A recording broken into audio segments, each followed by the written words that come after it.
Hey everyone, मेरे इस new YouTube channel में आप लोगों का स्वागत है। और आज की इस वीडियो में हम लोग प्रसिद्ध प्रसार अधिकारी, प्रयोगशाला सहायक, मशरूम पर्यवेक्षक की पोस्ट के लिए कुछ सेलेक्टेड बुक्स के बारे में बात करेंगे। तो जैसा कि आप लोगों को पता है कि इस पोस्ट में केमिस्ट्री है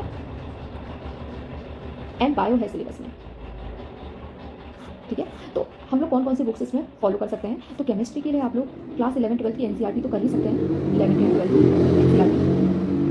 अगर हम लोग नॉन केमिस्ट्री बैकग्राउंड से तो हम लोग क्या क्या चीज़ें पढ़ सकते हैं, तो मैं यहाँ पे कुछ टॉपिक्स के बारे में मैं लिख दूंगी और एक तो वाईटी चैनल के बारे में बता दूंगी जिनको आप लोग पर्सनली फॉलो कर सकते हैं। और मतलब मुझे तो बहुत ज़्यादा अच्छा लगा था। मैंने अपनी प्रिपरेशन के दौरान इन्हीं वाईटी चैनल्स और कुछ कुछ सिलेक्टेड टॉपिक्स को ही पढ़ के एग्जाम क्रैक्स किए हैं। जैसे कि मैंने एलटी और हॉर्टिकल्चर का एग्जाम क्रैक किया है। तो मैं भी अपने पर्सनल एक्सपीरियंस से ही आप लोगों को ये बता रही हूँ।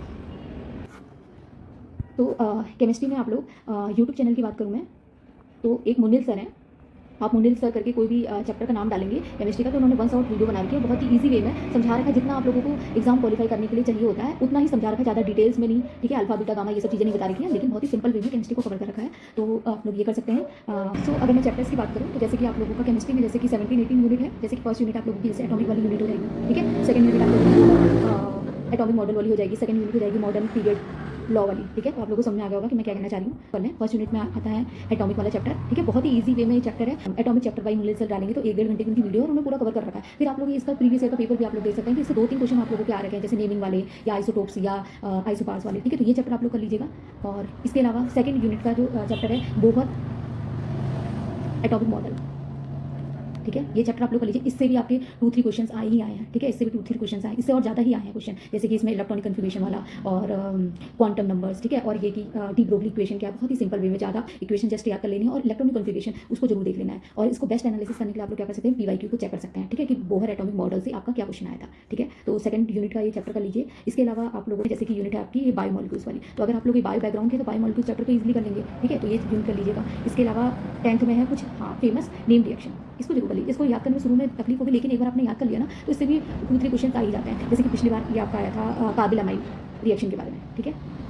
तो कार्बिल अमाइन रिएक्शन के बारे में आया था, तो ये कर लेंगे तो आपका 2-3 क्वेश्चन यहाँ से भी कवर हो जाएगा, ठीक है। नेम रिएक्शन में जैसे कि इसमें गुड रिएक्शन दे रखी थी, सैंडनियर रिएक्शन, वेटरनरी रिएक्शन, डिमेटिव रिएक्शन, ठीक है। ऑर्गेनिक केमिस्ट्री आप लोग करेंगे ना। ऑर्गेनिक केमिस्ट्री में जैसे हेलो एल्केन चैप्टर है, ठीक है। क्लास 12th में हेलो एल्केन है, कार्बोहाइड्रेट वाला है, एल्कोहल, फिनॉल, एमाइंस, उन्हीं में ये नेम रिएक्शन है। तो आप लोगों को जो भी टॉपिक में यहाँ पे सिलेबस में दे रखा है नेम रिएक्शन उतनी तो करनी ही करनी है, ठीक है। तो इसके अलावा कौन सा चैप्टर आप लोगों को करना है। इसके अलावा जैसे कि एक आपका कोऑर्डिनेशन चैप्टर है, ठीक है। कोऑर्डिनेशन चैप्टर है आपका, ये 6 यूनिट में है कोऑर्डिनेशन चैप्टर। ये थोड़ा टफ यूनिट है, ठीक है। इसको मुझे भी समझ में 2-3 डेज लग गए थे, लेकिन अगर आप लोगों ने ये चैप्टर कर लिया तो इससे भी आपके 4-5 नंबर के क्वेश्चन श्योर हो जाएंगे, ठीक है। तो कोऑर्डिनेशन चैप्टर आप यही मुनिल सर करके डालिए, तो इससे भी आपका काफ़ी सारे क्वेश्चन आ जाएंगे। जैसे इसमें बहुत ही ज़्यादा इंपॉर्टेंट टॉपिक है, जैसे कि वेस्पर थ्योरी क्या है, ठीक है। वेस्पर थ्योरी के बारे में है और ऑक्सीडेशन नंबर के बारे में है, ठीक है। इसके अलावा इसमें मैग्नेटिक मूवमेंट के बारे में, मैग्नेटिक मूवमेंट से पिछली बार ही 2-3 क्वेश्चन आ गए थे, ठीक है।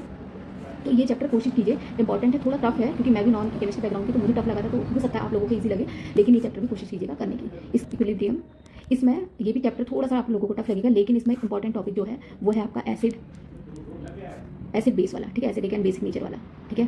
तो ये भी आपका इंपॉर्टेंट चैप्टर है। इससे भी जैसे कि लुईस एसिड क्या होता है, ठीक है। यहाँ पे 4 टाइप के एसिड्स के बारे में बताया है। तो ये टॉपिक भी कोशिश कीजिएगा करने की। और इसके अलावा जो मुझे मोस्ट इंपॉर्टेंट चैप्टर लगता है ऑर्गेनिक केमिस्ट्री का, वो है एमाइंस चैप्टर। एमाइंस चैप्टर को भी पूरा का पूरा आप लोग रख लीजिएगा, क्योंकि इसी से पिछली बार बहुत सारी इंपॉर्टेंट चीज़ें आई थी। जैसे कि इसका एमाइंस का क्या है, बेसिक स्ट्रेंथ, ओके, और इसकी नेमिंग रिएक्शन, और इसके अलावा आपका ये एनाइंस होता है, इसका आईपीएसी नोमेनक्लेचर, ठीक है। जैसे नॉर्मली और सबका आईपीएसी नोमेनक्लेचर थोड़ा इजी होता है, इसका थोड़ा डिफरेंट होता है। तो जो भी चीज़ें थोड़ी डिफरेंट है उससे क्वेश्चन आना बहुत ज़्यादा उसकी प्रोबेबिलिटी बढ़ जाती है, ठीक है। तो इतने चैप्टर आप लोग कोशिश कीजिएगा करने की। कौन कौन से मैंने जैसे आप लोगों को बता दिए हैं।